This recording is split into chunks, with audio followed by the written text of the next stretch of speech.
कर्पूरगौरं करुणावतारं संसारसारं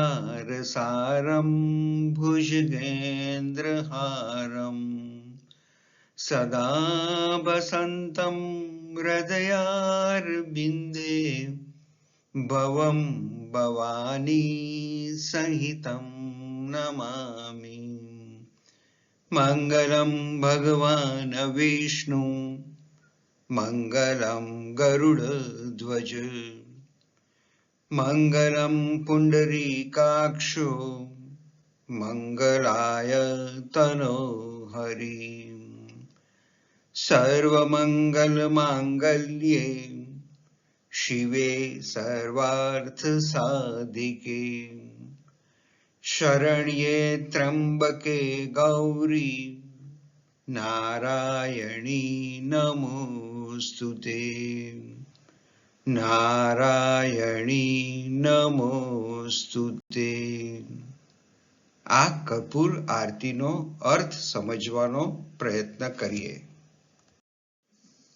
જે કપૂરના જેવા ગૌર વર્ણના છે, જે કરુણાના સાક્ષાત અવતાર છે, સમસ્ત સૃષ્ટિના જે સાર છે, જે સાપને હારના રૂપમાં ધારણ કરે છે, તેવા ભગવાન શિવ ભવાની સહિત મારા હૃદયમાં હંમેશા નિવાસ કરે અને તેમને મારા નમન। આ મંત્રમાં ભગવાન શિવની સ્તુતિ કરવામાં આવી છે। સ્તુતિમાં તેમના સુંદર અને દિવ્ય સ્વરૂપનું વર્ણન કરવામાં આવ્યું છે। બધા જ દેવી દેવતાની પૂજા બાદ તેનું ધ્યાન કરવાથી તે પૂજા સફળ થઈ જાય છે અને બધા જ દેવતા પ્રસન્ન થઈ જાય છે। ભગવાન વિષ્ણુએ શિવજીની પ્રશંસામાં આ મંત્રનું ઉચ્ચારણ કર્યું હતું।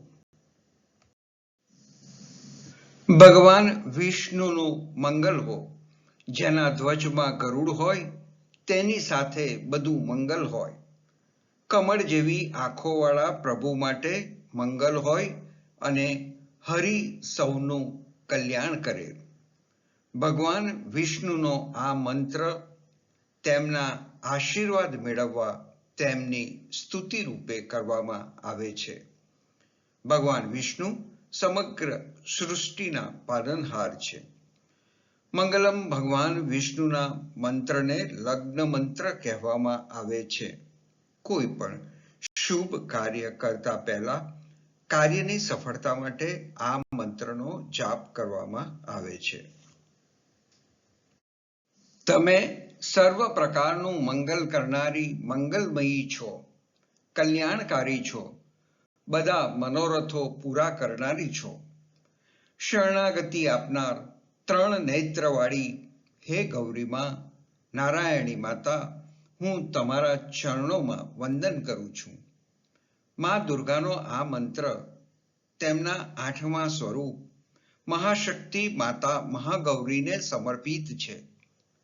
ખૂબ જ શુભ, સૌભાગ્ય અને સમૃદ્ધિ આપનાર આ મંત્રનો જાપ કરવાથી જીવનમાં દુઃખમાંથી મુક્તિ મળે અને સુખ, શાંતિ, સમૃદ્ધિ આવે છે। ધન્યવાદ।